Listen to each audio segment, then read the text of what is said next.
Hello, and welcome to the Full Circle Podcast, your source for insights into the science and art of endurance sports training and racing.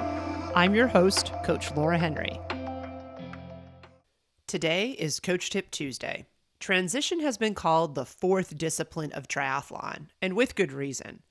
In triathlon, or any other multisport discipline such as duathlon, aquabike, or aquathlon, time spent in transition counts towards an athlete's overall race time.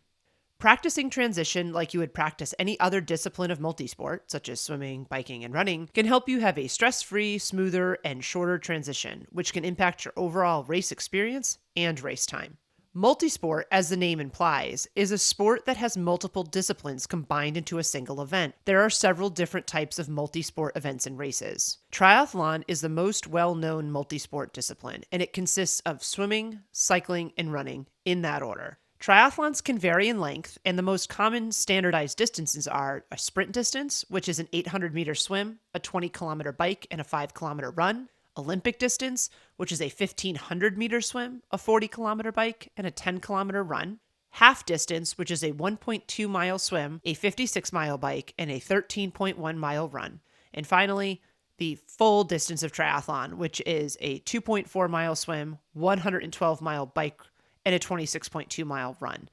That's known as an Ironman when it's owned by the Ironman Corporation, but it should be noted that full distance triathlons are not all Ironmans. All Ironmans are full distance triathlons.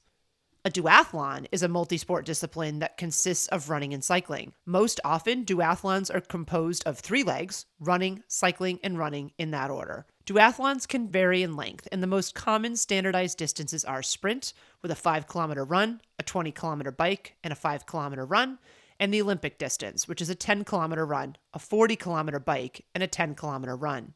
An aquabike is a multi-sport event that consists of swimming and cycling. Aquabikes can vary in length, but they often align with the standardized distances of triathlon, such as the sprint distance with an 800-meter swim and a 20-kilometer bike, the Olympic distance with a 1,500-meter swim and a 40-kilometer bike, and the half distance, a 1.2-mile swim and a 56-mile bike ride.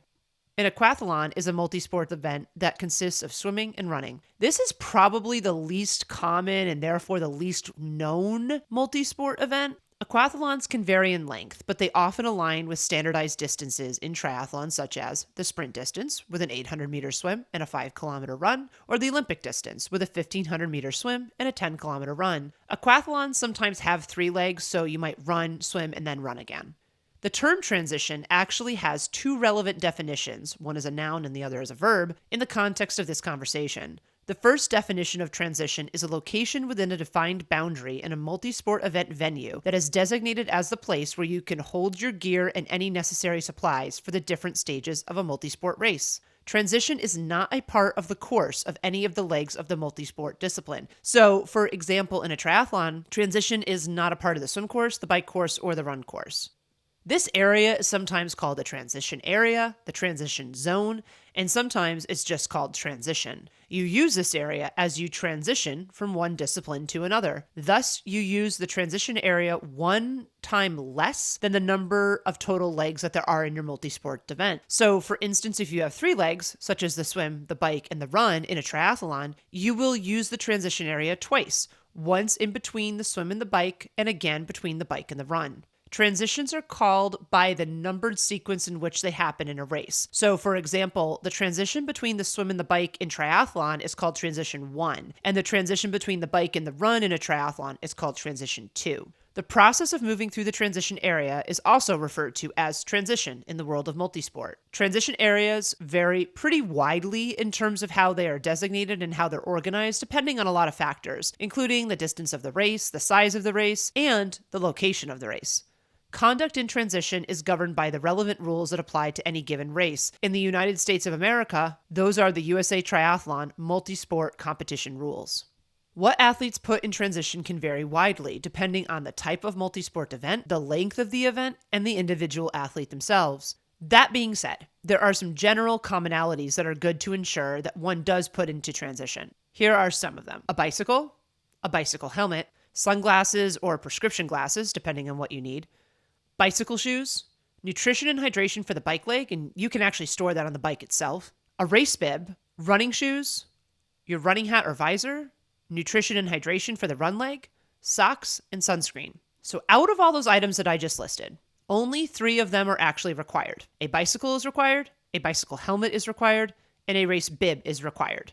The bicycle and the bicycle helmet are obviously required for the bike leg of a multisport event, and the race bib is actually only required to be worn on the run leg of a multisport event. So while the other items on this list are certainly very, very nice to have, they are not required per the rules. In fact, the USA Triathlon competition rules state that you may run barefoot. You don't even need running shoes. So these items are things that are really nice to have, as well as the 3 items that you must have. And this list does cover the most common items that athletes put at their designated spots in transition. You may feel like you need more than what I've just listed, but be wary of the temptation to bring everything plus the kitchen sink with you to a race. Transition is a very Goldilocks place, and this means that having exactly what you need, not more and not less, is what is best. Athletes enter transition and set up things at their designated spot prior to the race start. Some races, such as Ironman and Ironman 70.3 events, assign spots in transition that are based on athlete bib numbers, meaning that if you're bib number 721, you will have a marked spot in transition labeled as 721 where you must put your bike and all of your other stuff. Other races, which are usually small, local, or grassroots events, have what are known as open transitions, and this means that athletes may self-select their spots when they arrive at the race venue. So there's no organization on the race's part to where athletes can put their stuff. Athletes place their bikes in transition on a bicycle rack. These bicycle racks can vary in how they look and how they function, but the most common ones look like A-frames. Athletes rack their bicycle on the bicycle rack by hanging it from the seat or from the brake hoods, and they rack it in such a manner that the majority of the bicycle is on one side of the rack. At races where rack numbers are assigned, the majority of the bicycle must be on the numbered side of the rack, meaning that, again, if we have that example of your bib number 721, your bicycle must be on the side where the label 721 is. Some races require that athletes rack their bikes the day before race day. Other races have athletes bring all of the gear that they will need, including their bicycles, into transition on the day of the race. Once the bicycle is on the rack, athletes set up the rest of their gear and their equipment on the ground next to the down wheel of their bicycle. The down wheel is the wheel that is touching the ground, or, for our shorter friends who ride smaller bicycles, the wheel that is closest to the ground. If rack numbers are assigned, then the down wheel must be on the number side of the rack, and athletes must place all of their gear on the number side of the rack. The amount of space that each athlete has to place their gear other than their bicycle is approximately 24 inches wide. The length of the space that athletes have to place their gear is basically from the front of where that down wheel is up into where the bar on the bicycle rack is. An athlete cannot take over another athlete's designated spot or interfere with another athlete's gear or equipment by putting their belongings down in such a way that it spills over into another athlete's designated spot. And this actually applies even if the space next to you is empty in transition. You don't just get bonus space and have 2 spaces of transition. You still have to always act like there is a bicycle right next to you in transition and you have that, approximately 24 inches of space. At some point prior to the race start, transition will close, and it will remain closed until after the race ends. Once this happens, the only people that are going to be allowed in transition are race personnel and racing athletes. Athletes flow through transition in a very specific way.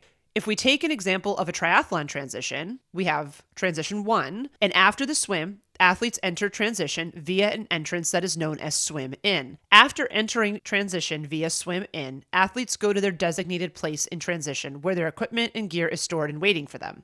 Once they arrive at their spot in transition, athletes remove any gear and equipment from the swim that they no longer need, such as their wetsuit, their goggles, their swim cap, and they place it in their designated spot in transition. Once they place their swimming gear at their transition spot, athletes start to collect the items that they will need for the bike. The most important of these is the athlete's helmet. Multisport competition rules are very strict about the fact that an athlete may not even remove their bicycle from a bicycle rack unless they have a helmet on and the chin strap is secured. So you can't just put on the helmet and leave this chin strap unsecured. That does not count. You have to have the helmet on your head and the chin strap secured before you even grab your bicycle off the rack. Once the athlete has what they need for the bike and their helmet is properly secured on their head, the athlete grabs their bicycle and proceeds towards the transition exit, which is a very specific exit known as bike out. In a triathlon, bike out is always on the opposite side of the transition from swim out. This ensures that athletes all have to cover the same distance in transition, no matter where their designated spot in transition is. And this is so that one athlete does not have an unfair competitive advantage over another athlete. Once the athlete exits transition, they continue running with their bicycle until they reach the bicycle mount zone. Once the athlete crosses the bicycle mount zone, and this is usually designated by a visible line that is colloquially known as the mount line, they are allowed to get on their bicycle and begin riding it on the bicycle course. For transition 2, athletes must dismount their bicycle before they cross the mount line at the end of the bike course. Once they dismount their bicycle, they enter transition via an entrance that is called bike in. Bike in is often the same entrance as bike out was. Athletes reach their designated spot in transition and they rack their bicycle back up on the rack. Only once their bicycle is racked may athletes unfasten and remove their helmet. So this is the opposite of before. The bicycle has to be on the rack before you can take your helmet off. Athletes then remove any gear from the bike leg that they no longer need, and then they place that in their designated spot in transition. At this point, athletes start collecting the items that they will need for the run leg. Once the athlete has everything that they need for the run, they can proceed out of transition towards a very specific exit that is known as run out. Run out is often the same exit that swim in was. Once the athlete crosses the boundary of the transition zone at run out, they begin the run course. Transition matters for a lot of reasons. Since it is the area where you store all of the gear and equipment you need for a multi-sport race, transition is vital to you being able to successfully complete the race. Simply put, multi-sport events would not be possible without transition. Another reason why transition matters is that your time spent in transition counts towards your overall race time. Here's a really interesting example of this. My friend, Kyle Kuhn, just lost a triathlon in March 2024 by 1 second. Yes, 1 second. What really was tough was that winning this particular race would have guaranteed him a spot at the 2024 Paralympic Games. So yes, poor Kyle missed guaranteeing himself a spot at the Games by 1 second. He knew right after the race, and probably even during the race, that he had left time on the table in transition, and that if his transitions had been smoother and slightly faster, he would have won the race and he would have punched his ticket to the Paralympic Games. Now, most of us are not elite athletes like Kyle is, but transition still matters for all athletes, including beginner and age group athletes. Over the course of my career, I've coached multi-sport athletes who have, very sadly, very unfortunately, and very heartbreakingly, not met the time requirements of a triathlon. When this happens, it's known as a DNF, which stands for did not finish. 3 of these athletes who received a DNF have missed the time requirements of an Ironman, a 140.6 mile race, by less than 1 minute. 1 minute in a race that has a 17-hour time limit. Having smoother and faster transitions would have undoubtedly helped each of these athletes be able to finish the race within the required time limits. So even if you're not competitive and you aren't an elite athlete and or you don't necessarily care about your finishing place or your finishing time, you don't actually want to spend more time than is necessary in transition. Doing so disrupts the flow of your race, and in a worst case scenario, it could send you over the time limit of a race by mere seconds. How big the race is, and therefore how big transition area is, will have a direct impact on the minimum amount of time that you'll be spending in transition. Smaller transition areas can be moved through more quickly than larger transition areas, for obvious reasons. But no matter the size of the transition, you should always be seeking to spend the least amount of time possible there. There are several ways that you can ensure that you have a smooth and good transition. There are also several things that you can do to improve your transition. Have everything you need, practice transition in training, complete a pre-race walkdown, and arrange your transition items in the order that you will use them. Have everything you need. Though it may seem obvious, one of the most fundamental ways for you to ensure that you have a smooth transition and ultimately a successful race is to make sure that you have everything you need for the race actually in transition. I have seen many athletes forget to put something important in transition, and it either severely compromises or it can actually ruin an athlete's race. A rather memorable example I have of this is when an athlete I was coaching forgot his cycling shoes at Ironman 70.3 Memphis, and he didn't realize until he arrived at his bicycle in transition 1 that he had forgotten them. Whoops. Practice transition in training. All too often, athletes get focused on the big ticket or sexy items of their training and racing. For multisport athletes, this means that they often get really focused on practicing the main events of their race and training, such as the swim, the bike, and the run. But practicing and training transition is just as important as training swimming, biking, and running. The common advice, nothing new on race day, doesn't just apply to gear choices. It applies to behaviors and strategies as well. Athletes can practice transition in training when they have bricks scheduled. A brick is a workout that includes 2 or more disciplines, such as swim to bike or bike to run, with minimal time in between each of the disciplines. Brick workouts help prepare athletes for the unique challenges that multisport athletes face in racing, where they must move from one sport to another in a single race while minimizing drops in their performance. When athletes have bricks on their schedules, they can set up their own transition area and treat the transition in their brick the same as they would treat transition on race day by practicing their gear and equipment swaps like they would be making them in the race. Even if athletes don't have bricks on their schedule, they can commit to dedicating time to practice transition, just like they commit to dedicating time to complete swimming, biking, and running workouts. Like any other skill or discipline in endurance sports, consistency of practice breeds proficiency. While transitions may look and feel complicated at first, they can feel smoother and more straightforward with regular practice. Complete a pre-race walkdown. Another important thing for athletes to do is walk down transition before the race begins. I recommend that athletes walk through the entire flow of transition. To do this, they can start at swim in, walk to their designated spot in transition, and then walk to bike out. Then they should start at bike in, walk to their designated transition spot, and walk to run out. Athletes are not permitted to mark their spot in transition, such as with a balloon or brightly colored tape. So this walk down is really important, and it allows athletes to take note of any clear landmarks that they can use to find their spot during the race itself. When heart rates and adrenaline are high, it can be quite easy to get lost in transition if you haven't walked it down and haven't taken note of where your spot is. Arrange your transition items in the order that you will use them.